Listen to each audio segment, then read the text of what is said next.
This is Weights and Wealth, your one-stop shop for entertaining education on building a stronger body and bank account. We are not doctors or financial advisors and must warn you this is not medical or investing advice. It is for your entertainment.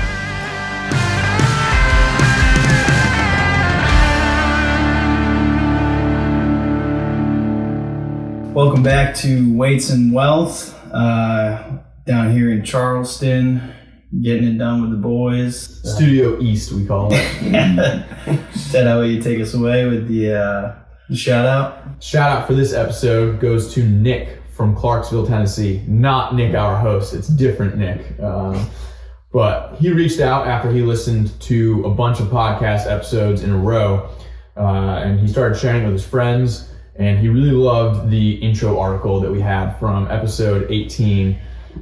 This was the episode where I couldn't stop laughing about the intro article. If anyone was listening that far back, there was a young child that drew a pig in school, and the pig had a tie that was extremely phallically shaped, and it was a funny article. But if you want to get a shout out, just share the show. Let us know you shared it with someone, or tag us on Instagram or something, and we'd love to give our audience members shout outs. Who's got the wealth wisdom? Is that you, Nick? Yeah, we got the wealth wisdom of this week is to budget and track your time like you do money and macros. Good place to start is to look at your screen time on your phone. Love that. Yeah, and you can really, and it goes into which apps you're spending most of your time on. So that's a good place to start. I also have to do this for work, so I'm kind of used to doing it anyway. And it's just a good habit to pick up so you know where you're wasting time and where you're not allocating enough time. Have you ever looked at it and just been blown away by how much time you're spending on something? Yeah. Like, what was something that just blew your mind? Well, I mean, Spotify is always my my highest one. After that's probably Instagram usually. Yeah. Sean, you're just Clash of Clans probably? Maybe, yeah. Or just the internet, articles, Twitter, just about anything I can find that's interesting to read. Yeah. I'll read articles on architecture, on theology, on finance, on, pay discrepancies between, occupations and how that affects labor markets. I don't know. It's just anything that piques my interest. I generally tend to read. But more importantly, what's your town hall level? 12. 12? Pretty low. You guys are ridiculous. This is a sixth grade game. I know. But it's something to pass the time. If you don't have a book on you, or That's why you always have to have a book on you. Yeah. Otherwise, you start reverting to a sixth grade mental status. I don't think I've ever left. So, which is why we have the intro article. Yes. If you like the pig article, you'll probably enjoy this one. Maybe not the substance of the article itself, but the implications of it. So Southwest is apparently offering, is it 2 for the price of 1? Yeah, it's basically, when we looked through the article, at first it looked like they were going to be giving away free seats to larger individuals. Yes. But then when we read through the article, we found that the rule for Southwest is going to be, if you're too big for 1 seat and you need 2 seats, you will buy 2 tickets, and then after the flight, they'll pay you back for the second one. So you're only paying for the cost of 1 ticket. But up front, you still have to pay for 2 tickets so that seat is reserved for you. Interesting. Okay. Because when I flew here to Charleston, there was a guy next to me who had a cello, like those giant violins, like the size of, your front door. And he bought a seat for that. So I wonder if if he claimed that. I don't know how this is going to work, but you got to think about the implications for the airline industry. Because if they're going to be doing this, and I would imagine if this progresses and it gets adopted across the board more, and obesity rates continue to rise, and human beings get larger, one, occupancy on it, flights is going to go down, which is going to cause ticket prices to go up. Yep. And then they're going to have to like refurbish or redo their entire fleet, because if you look at the emergency exits on airplanes, like if you're someone that needs 2 seats, it's going to be a hard time getting out of the emergency exit. So you got to think about safety implications, like. Or do they just say that if you require 2 seats, you can't sit in the emergency exit row? Well, no, what I'm saying is, like, if we did an emergency landing like happened in New York a couple of years ago, it was a big deal. That hero pilot landed on the water, and then they deploy the big rubber slide and everybody slides out. I've always wanted to do that. I think it looks really fun. But if you're like a big person, I don't know what the appropriate term is, but are you going to fit? Or are you going to be like, a golf ball on a garden hose? Like, you're just stuck.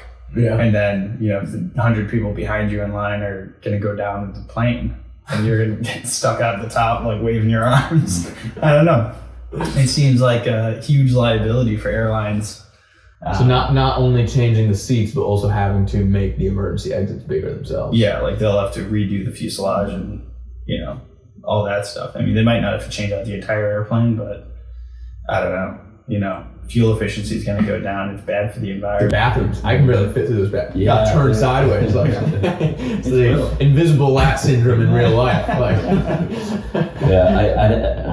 And I kind of wonder if there's like a threshold or like how they determine if they're going to reimburse you or not. Because like, could I go and claim I am overweight by BMI. yeah, we're all Could over. I say that I want 2 seats? I'm like 3 and like lay down. Like, would they be like, need to step on a scale before you get on the plane? Like, I don't know Yeah, how they're going to determine that. It seems like an unenforceable and very weird position to take, that the second and third order effects of it are going to lose airlines a lot of money and like really disrupt air travel. I don't know. I feel like they probably looked pretty heavily into the financial aspect of it before they made a decision like this. Likely, yeah. So, yeah, but I have to imagine other airlines would follow suit as well, because you don't want to be the airline that discriminates against fat people, right? Like, no one wants to be that airline. So then do all the airlines do it, and then tickets are not $400 a piece, now they're $600 a piece. Like, they're already expensive enough. Yeah. But Nick, airline stocks up or down? I think down. airline stocks trending down. The Jets ETF is going straight down. Yeah, but that's good. Let's talk about the wealth. The wealth. The wealth. Yeah, so we just have a little bit about the investing rules around your tax advantaged accounts. So just like the difference between like an IRA, 401k, you guys have the TSP, which we did a whole episode on. But the way that an IRA works, there's your Roth IRA and your traditional IRA. With your traditional IRA, you're paying the taxes later, and it counts as a deduction on your return in the current year. So you save on taxes. Your Roth is after-tax money, and it grows tax-free. Mm-hmm. So when you pull it out, you don't have to pay any taxes on it. Whereas the traditional, you're taxed at your ordinary rates. Mm-hmm. And the limit for that in 2023 is $6,500. And then you also have your 401k, which is separate from your IRA. The limit for that in 23, I think, is $22,500. And those don't interplay. So like if you put $1,000 into your IRA, you still have up to the $22,500 for your 401k. Okay. And that limit is across both traditional and Roth. So you can't put 6K in each. Right. Okay. Yeah. So the limit between the two is $6,500. Okay. And so like for Sean and I, with any like soldiers, anyone that works for the government that has TSP, do you know if you're set up for Roth or traditional? Roth. Yeah, me too. Yeah. So we contribute out of our paycheck to our Roth, and then just that if we have a separate Roth in like Schwab or Fidelity or whatever, how do we know if we're going to be over the limit? It won't stop us, I assume. So then does the IRS come after us if we put $6,000 in our Schwab IRA, but we also had our TSP Roth IRA contributing $3,000 out of our salary. So that's fine to contribute both to the TSP and the IRA. Okay, so TSP is viewed as a 401k. Yes, Okay. it's like a separate retirement vehicle. So you can max out both the TSP and the IRA. Okay. And I know I have Fidelity, and I know it'll tell me how much I've contributed for the year. Okay. So you don't have to worry about over contributing because it has it right there for you. Okay. Darn it, there was something else I had on it, but it left my mind. This might be a stupid question, but why are there limits? Do we know? Like why am I only allowed to put, $22,500, let's say, in my Roth each year? Why can't I, if I decide to live really frugally and, live in, not a good neighborhood and pay $500 and walk to work and, eat McDonald's every day, why can't I put 80% of my paycheck into a retirement vehicle like that? I don't know for sure. I would imagine it's because the IRS wants some revenue now.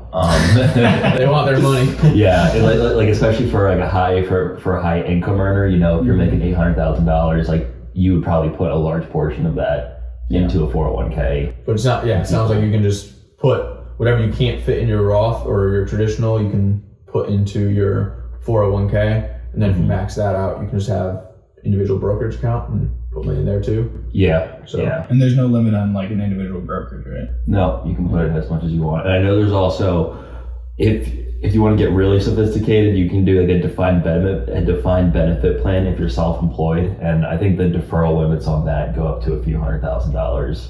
Nice. So if you're making a boatload of money and you want to defer some of the taxes, you can set one of those up. Okay. So for self-employment, let's say you are the owner of a small business and you have like 20 employees. Does that still count as the individual deferment, or like would you have to be under like a traditional retirement system? So if you have employees, you can still do the defined benefit plan, which is a pension essentially. And I'm not sure whether you have to allow your employees to also join it, because I know there are rules around the 401k with that. Gotcha. I would imagine that you have to set one up for your employees as well, but I'm not positive. Okay. Was that your question? Or yeah, I mean that was kind of it, because like how do you define, like when you say self-employed, does that mean an entrepreneur that is like out here working alone? Weights and wealth. Weights and wealth, right? We got 3 employees here. Yeah, so it's like, are we allowed to do that when there's multiple people working? Oh yeah, And yeah, like yeah. You someone's can. in a subordinate status, Yeah, I mean, like as long as you own part of the business, you're considered self-employed. Okay.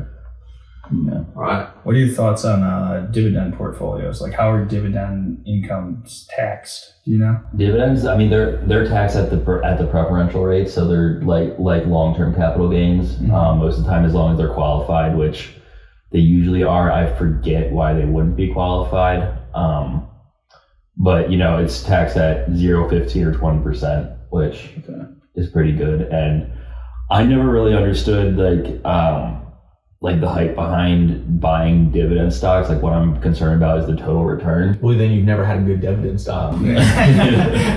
But I mean, if like you have a growth stock, you can just sell some of it and then have like the money from that. So I'd be concerned about total return, not necessarily how much a dividend's paying, because most of those dividend stocks are also going down in value, because if they're able to pay out that much, they're not really reinvesting into their business. So the value of the stock is more likely to like go down or stay where it's at. So giving away more of the money. Yeah, essentially. So the bottom line for this part for the listener is, if you can max out your IRA up to $6,500, if you have leftover money after that you still want to invest, you can put it into a 401k. Essentially, that's the bottom line here. Yeah. IRAs are definitely preferable because you have more choice over what you invest in, because the options for a 401k tend to be limited and they take larger fees. Okay. But when you have an IRA, it's just like a regular account. It just has the tax advantages. Yeah.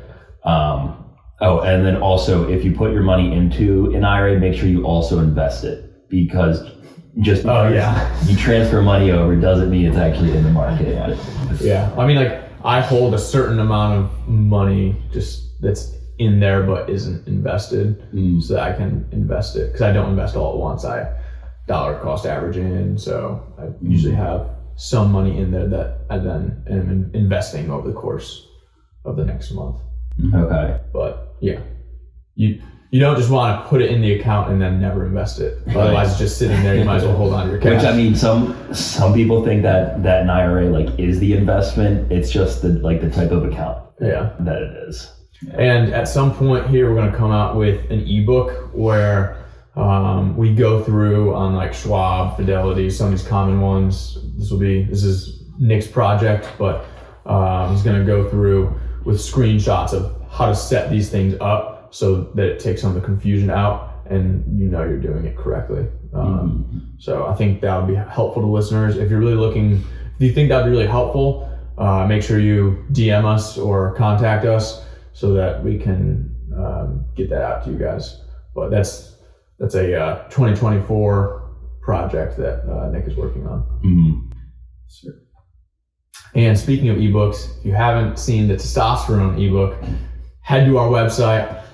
It's completely free. We've gotten a lot of really good reviews on that. Several people have contacted us telling them how helpful it's been, and they feel like they're more in control of their hormones. So you can go to our website, weightsandwealth.com, and get that Testosterone Ebook for free. Nice. We should make an audiobook for all the people that don't know how to read and just want to really high tea. That's a good idea. Gotta look out for the cavemans in your lives. Should we move on to the weights topic? Sure. All right. So I found this really interesting study, brought it up to my coaching group that I've talked about before. It's got other trainers and chiros and physical therapists in it. But it just came out on December 19th. So really, really recent study. But we've talked before about how there's this myth out there that you can only absorb 30 grams of protein in one sitting, and how the supplement companies, those evil bastards, started this myth because... Big Whey. Big Whey. Forget Big Ag and Big Farm. Big Whey is the real problem. Their scoops of protein are generally 20 to 30 grams, so it behooves them to tell people they can only absorb 30 grams of protein at once, and then it makes more sense to just take your protein powder to get your protein in. But this is a myth, and there's not really much science behind it. So a new study just came out, and essentially what they did is they had a control group, 0 grams of protein post-workout, and then they had an experimental group with 25 grams of protein consumed post-workout and 100 grams of protein consumed post-workout. And then after the workout, they looked at a bunch of markers, including muscle protein synthesis and different plasma levels of amino acids, which are the building blocks of protein. Chains of amino acids essentially make proteins.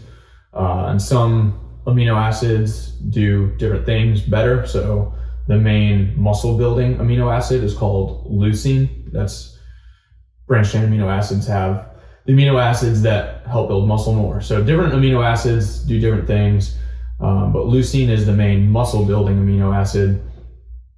And in the study, the levels of leucine with the 100 grams consumed post-workout stayed elevated for over 12 hours. They didn't even return to baseline.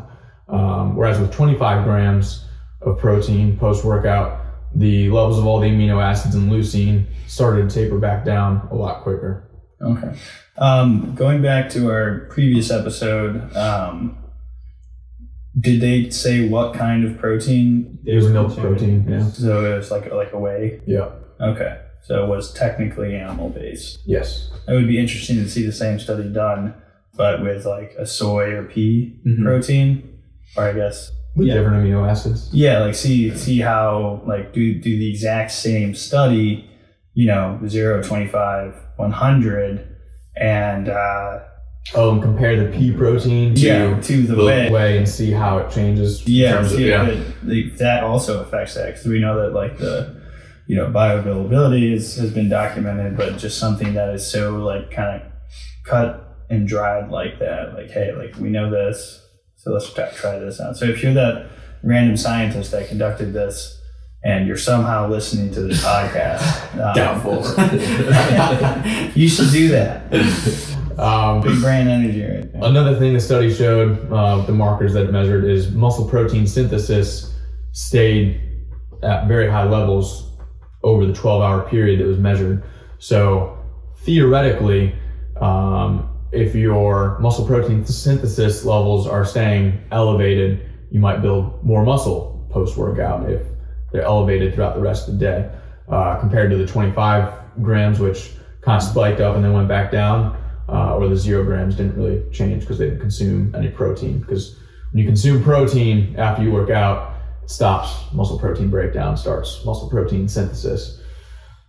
See if I had any other notes here. Oh yeah, so the point of this, Nick was talking about the limits to investing, how much you can invest in IRA, 401k.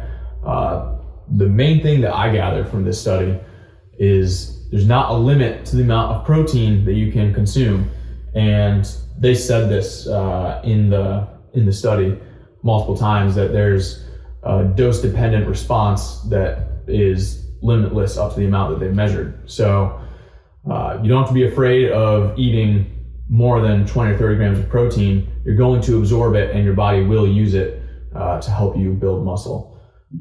So be a man, eat a pound of ground beef right after a workout.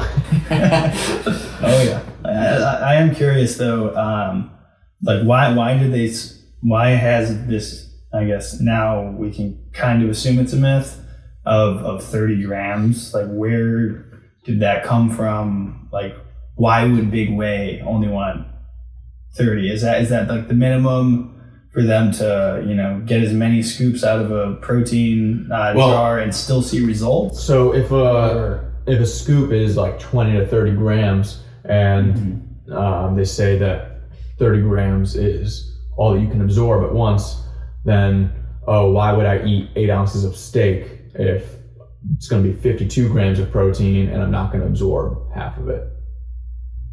So I don't know. I don't know if that myth was actually started by supplement companies. It's just kind of like something that's out there in the ether. And I don't know why it took someone so long to do this study. But the other thing that we should probably add is, even though muscle protein synthesis and amino acids, especially leucine, stayed elevated throughout the day, that might not actually make a difference on the amount of muscle you build. Because when you look at muscle protein synthesis, you want to turn on the switch by consuming protein. But is it just an on-off light switch, or does it matter how high it goes? Yeah. Right?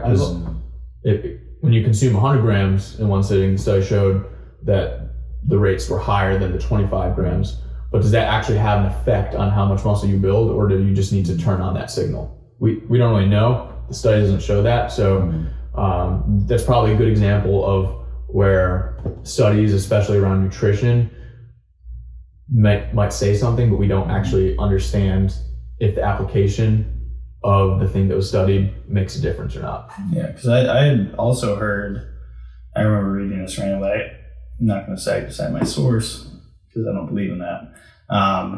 But someone said that eating right after a workout, like there's that idea of like the anabolic window, that it can actually inhibit your absorption of those nutrients because your cortisol levels are so high. So you're less likely to absorb it as efficiently. And so this guy was arguing that it is better for you to like wait maybe an hour or so and let your like hormones and stuff like kind of like settle back down to normal, so you're in kind of a more relaxed state, so that your body will like be in less of a fight or flight mode. If you get back into parasympathetic nervous system state, which is in 10th grade biology, you learn rest and digest, right? That's parasympathetic. Sympathetic would be fight or flight response.